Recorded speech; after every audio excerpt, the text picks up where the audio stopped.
Guys, and welcome back to another episode of Two Coaches, One Conversation. Once again, I'm Coach Sheldon. That's Coach Will here. I'll say his name. He's kind of tired. He been ripping and running around the world, trying to do his second job. You know, he said he retired, but you know he like to keep himself busy. Yeah, gotta keep yourself busy, man. Yeah, keep yourself busy. We wanted to come give you guys kind of a little short show today. We actually got a question posed from a parent about doing a specific topic for them that they wanted to hear on the show. So we kind of got together and said, hey, let's just do it.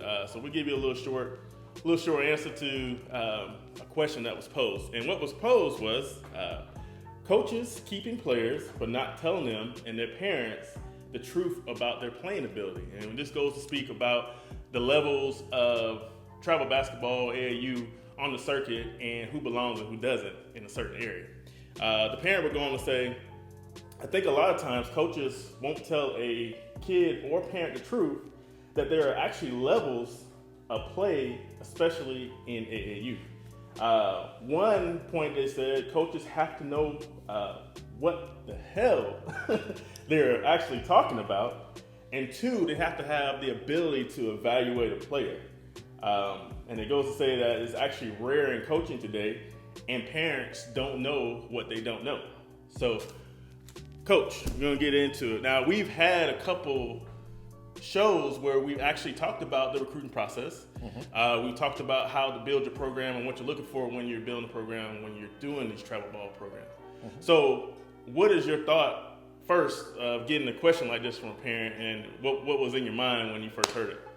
Well, getting a question from this particular parent, I was like, well, she's always a straight shooter, so I was actually excited that she asked the question and sent the question because it does need to be addressed in travel basketball. And to answer our question right off the bat, we could end the show with this answer. It's a money grab. Anytime you see a team with 15 players, and none of those players are developmental players, then it's a money grab. And these kids could be in another program that's designed to develop them or help them grow, but they're sitting there and the parents are also the problem. Because what happens is, oh, your kid should go play for this team, your kid should go play with this team, but your kid has no business on that team, right, whatsoever. So when they're picking a team, how do they know, let's start back from the beginning, how do they know what team is going to actually provide, what steps can they take to actually go in and assess their own level of play for their child? My recommendation is go to, most teams now, they practice year round or they train year round. Go to some of their practices, talk to the coach. As a parent, do your research. Like, okay, if you carry 15 kids, do you know how to play 15 kids? Prior to us carrying 15 kids, right, I've only seen two programs do it, and that was Tennessee Flight in 2007 and Sci-Fi Premier. And those coaches were coaching geniuses. I mean, like on Tennessee Flight, you had kids whose parents are NBA players, and on Sci-Fi, you just had kids out of Houston that were just hungry. And I was like, they were playing a championship game, and I'm sitting there looking, and I'm like, there's no way they're gonna play all 15 kids. It was like 3 teams in one. Right. And I'm telling you, I watched how they coached, and even I learned. I'm like, okay, because the old school way is carry 10 kids, no more than 12. The other 2 are just in case an injury happens. They're developmental players, what have you. But developmental players, right, you don't charge the full price for, right? Because you already know they not getting on the court, right, a lot during their developmental period. But you see something in them, right? Now, what I think most parents should actually do is take themselves out of the equation. A lot of times parents kind of believe that their child is better than what they think they are. Right hand Susan? Right. So they kind of base it off of the successes they may have had on playing with kids of their own skill level, and they may be a little bit better than them at some point, and they never actually allow an opportunity for them to get outside help to develop them. So what do you say to the parent that their kid's just not that good? Well, when you say to the parent the kid's not that good, you're just honest with them. Like, this team's not a fit for your kid, but I'm gonna be honest with you, I don't think the kid has a passion for basketball. And a lot of coaches won't say that because they don't know. I'm just gonna call a spade a spade. They see a kid, especially a kid that comes from a money background. Like, they'll keep that kid on the team for no other reason than money. Right. And I know some coaches not gonna like this, but I'm gonna tell you the truth. Right. Because I'm retired. So I have my own income. Right. Some coaches make a living off AAU basketball, travel basketball, and they promise you the world, the moon, the stars, and it's both girls and boys side. And in reality, they just selling you a pipe dream because you want to be sold. I never believed it before. When somebody came up to me and said, "Well, people are looking to be sold," and you sit back and you watch these club coaches come sell it. Hey, don't go over here because this, and this, and they really pimping you. Right. I would say from a parent's perspective, when I first figured out what AAU was, a travel ball, and a child came to me and wanted to play, I was one of those parents that felt like, okay, I guess my kid's pretty good and she can go and do this. And then I got to the first tryout and I realized I didn't let them know, but I was like, okay, are we in over our head, or, can she do this? Will she survive? Will I be able to, do I want to spend all this money for her and she just doesn't want to do what she wants to do? So my advice from that perspective would be to, if you have to push your child, and I say push, but if you have to make your child go out and dribble a ball, or make your child get up early in the morning and go work out, or force them to do certain things, it's probably best that they don't actually want to do this. It's probably best that you save your money, because you got to have something in them that's going to show that they can actually play at a certain level to get them to a different level. So, and let me go ahead and correct some of that too. Middle school, if your kid wants to play travel ball in middle school, and like Coach Sheldon just said, and you got to push them out there, that's normal in middle school. You don't want to go find a national travel team for them to play on. You want to find a local team. If you don't have a local team in your area, tell your kid to stick with rec ball or something else. Go play soccer, volleyball, and all these sports are competitive. So if you gotta force them to do it, then let them stick with school ball. And it's not a swipe at school ball. It's just free to do, and they're gonna cut them by 10th grade anyway. Now, a lot of these parents, we go by visual, so we know about the swoosh. We see the Nike, we see Adidas, we see Under Armour, we see these top flight programs, and we see that social media is a big part of this, where we see all the kids saying, I'm blessed to have this offer and this offer. So parents tend to think that that's the only way that they're gonna get some type of exposure or be seen, and at some point they're getting lost in the shuffle because their kid wasn't good enough to even be on their mid-level team, let alone on the team. So, okay, I'm gonna tell you, and this shout out to Cynthia. She invited me to come work at camp with her last year, and there was some pretty good unsigned seniors at this camp. And I asked these kids, I'm like, how do you not have an offer? And they told me the programs they played for.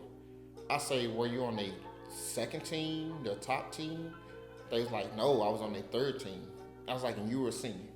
When there were other programs in those areas that would have did justice by that kid. Now, fortunately, Coach Will, speaking in third person, was able to help those kids. I mean, she had kids from California, she had kids from Louisiana, and I mean, these kids could ball. She had kids from the Dallas metro area.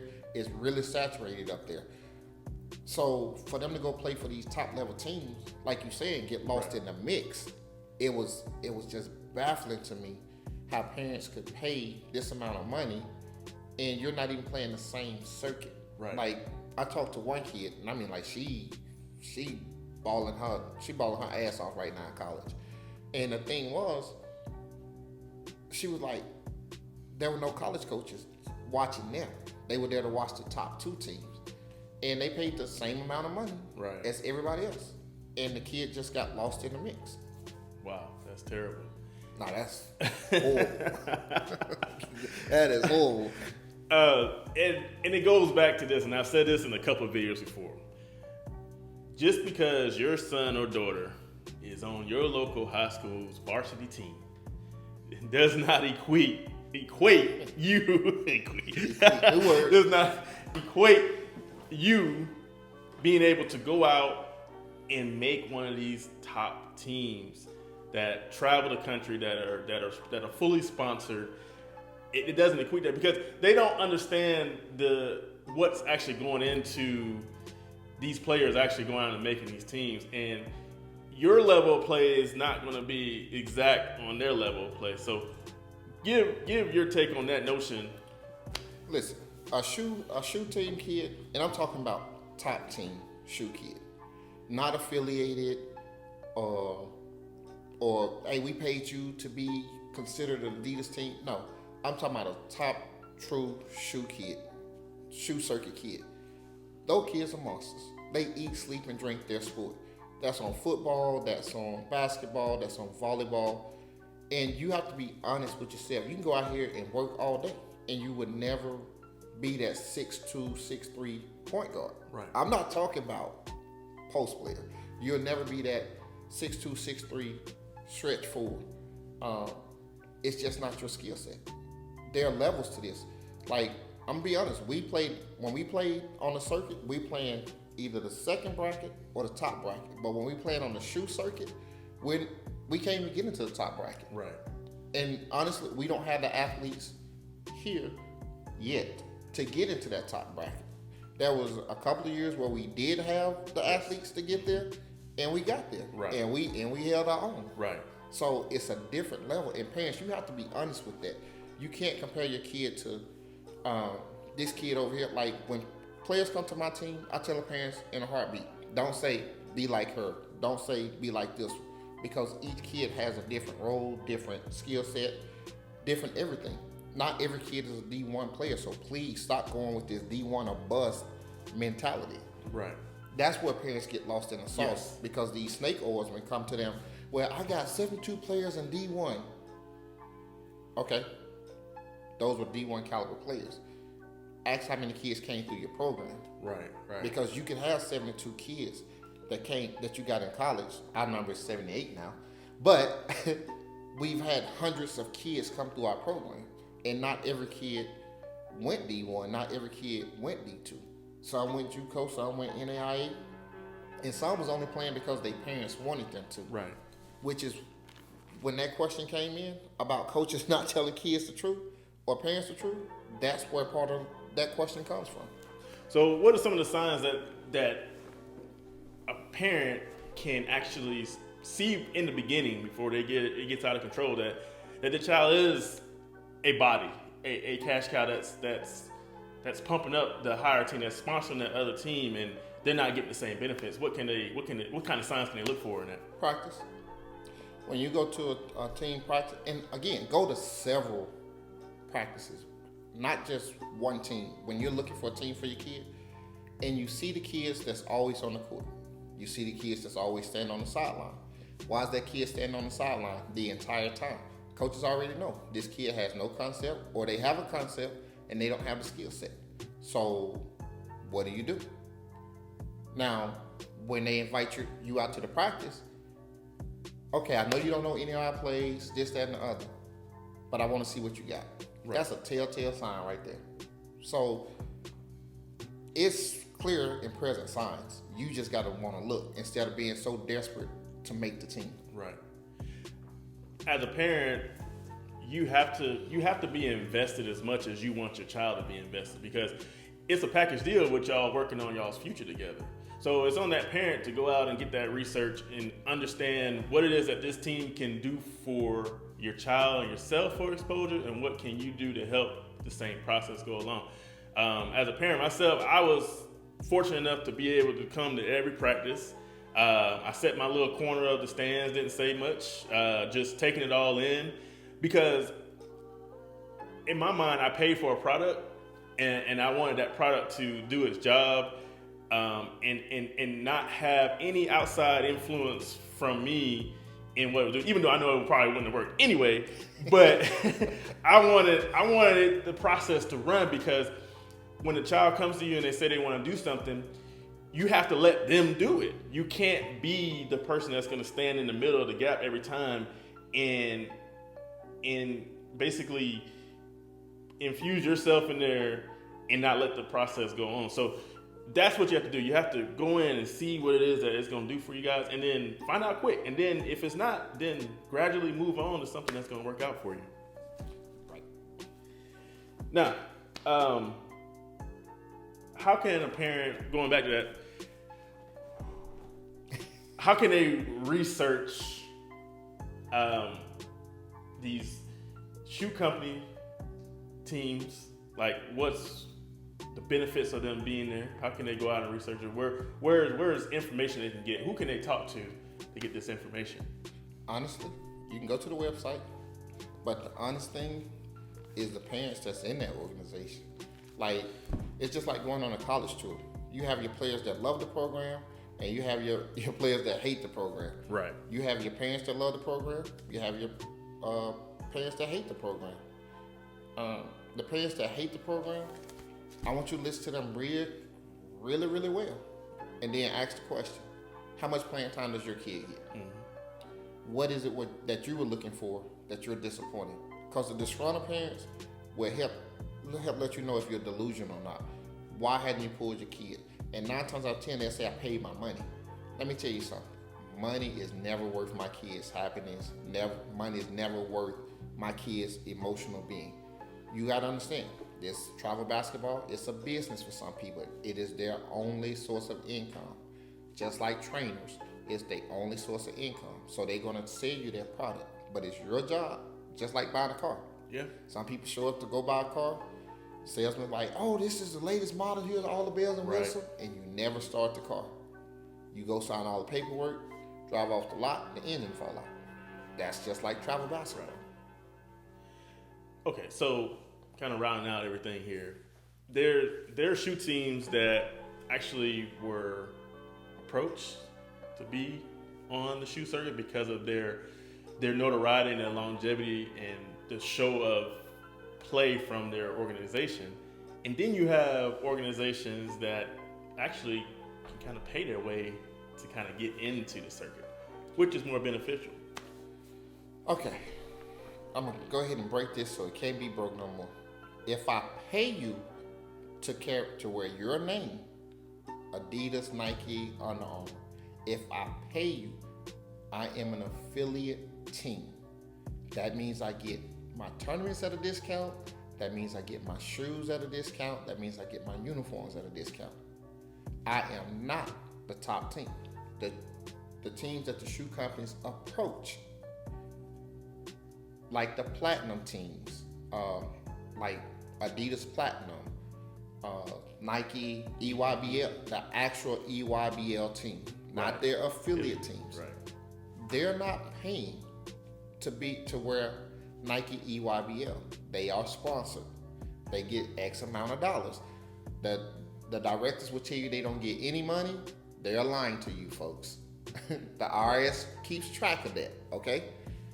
So if I come to you and say, hey, the Killeen Lady Cougars are an Adidas team, or the Killeen Lady Cougars are a EYBL team, you just go to the Adidas website and you look, and they'll show you their gauntlet teams. Right. You go to Nike EYBL team, they will show you the named sponsored teams. Don't get sucked into the hype. And then that main team, like let's use EYBL. There are EYBL teams where they have the main team, and there are 42 subsidiary teams. The main team is going to all the EYBL tournaments. Right. They will not 9 times out of 10 they'll play on a Friday and a Saturday, and they gone by Sunday. Right. You don't even see them come in the building. You don't because, and then they're not. The scouts already know who those players are. Mm-hmm. So, parents, stop drinking the Kool-Aid. Okay. In Central Texas, there are no shoe teams. Okay. There's a reason why there are no shoe teams. in Central Texas because there are no, right now, blue chip players. No, there aren't. And I'm just keeping it real with you. The reason that parent asked the question is because her child is probably going to have to leave the area to play. There are teams outside the area that are coming after him. He's going to be a blue chip player. So that's why I was glad she asked the question. Because the trainer that I sent her to, I don't give his information out to too many people. So, and she was like, he was upfront with her, he was honest with her, and he evaluated her son accurately. And he don't play no games because he don't like wasting his time, and he's passionate about the game. Mm-hmm. So, quit being so quick to be sold. And I'm gonna say it, in Killeen, everybody's quick to be sold because you're trying to be better than everybody else, and you're really the same with everybody else, and you're not being developed. Now we do, like you say, when you came as a parent to the program, you was like, y'all had one meeting with me. Hey, my kid is not on the court. What's the plan? And I explained to you the plan. Every coach should have a plan for every kid. With your kid, it was building her confidence. And I was like, if I throw her in too soon, then it's going to break her. I gave you the timeline that she should be ready to go on the court. I threw her on the court during that timeline, and she performed. Right. And you've been here a while, right? And I do that with every kid that comes in. Right. That's part of the player development, because every kid has a strength and a weakness. And if confidence is a weakness, then you have to be careful with that.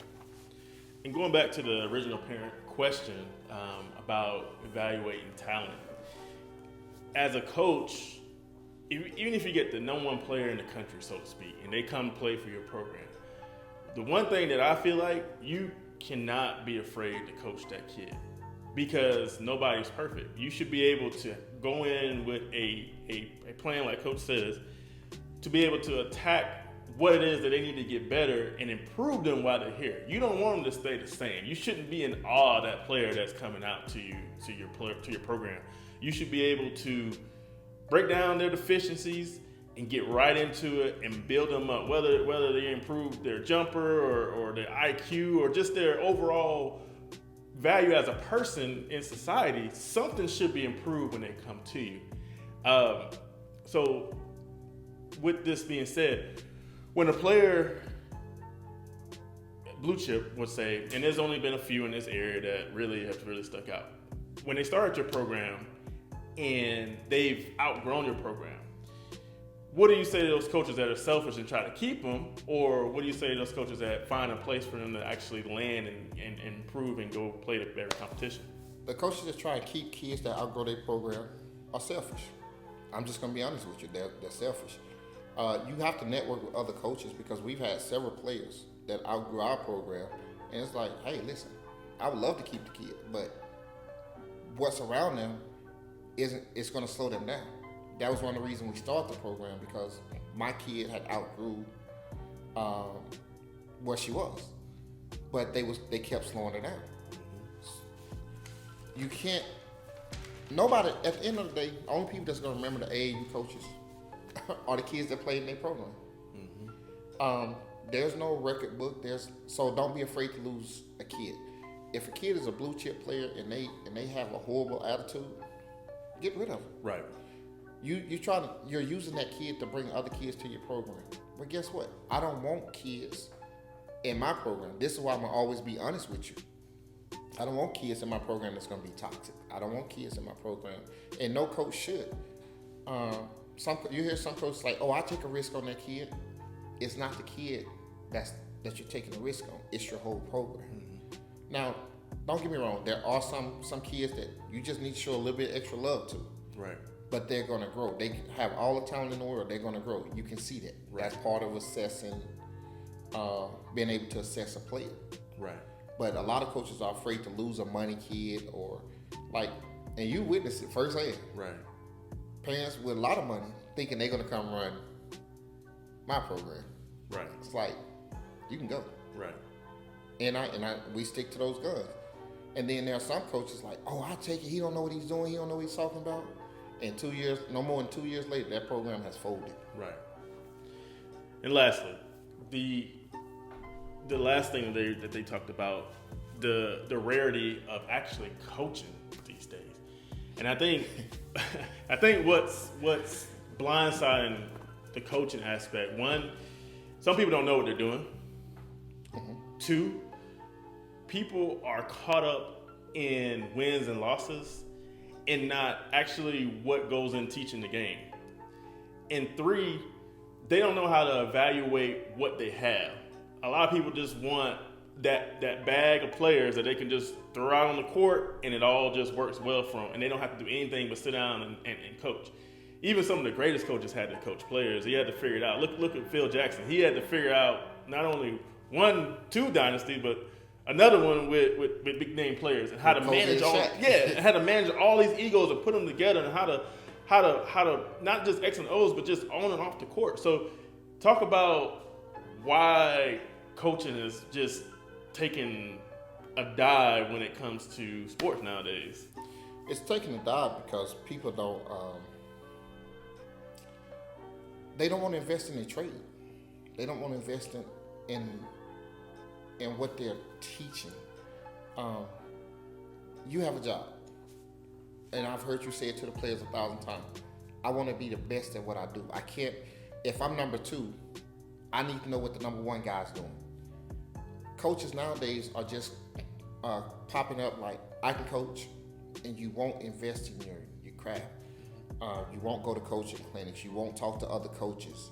You won't even go to a trainer who actually knows what they're doing. And then the psychology part of this thing. Me and a college coach was just talking about this a few days ago about when you coach boys versus girls, there's an emotional difference between the two. And I'm not going to lie, the most effective coach that I saw coaching boys was a lady out of Louisiana. I mean, she had them boys like humming. Wow. But she understood the nature and part of coaching boys, like without effeminizing them. Right. And then most of the time, on the girls' side, when men coach girls, especially if they coach on the boys' side, they have an issue with transitioning from the male side to the female side because they don't understand the emotional connection you have to build with the female players. So nobody's studying their craft. And because they're not studying their craft, it hurts the game overall. And it starts not only on the travel side, but also in the schools. That's what's lost in today's game. When we came up, the coaches actually had a relationship with their players.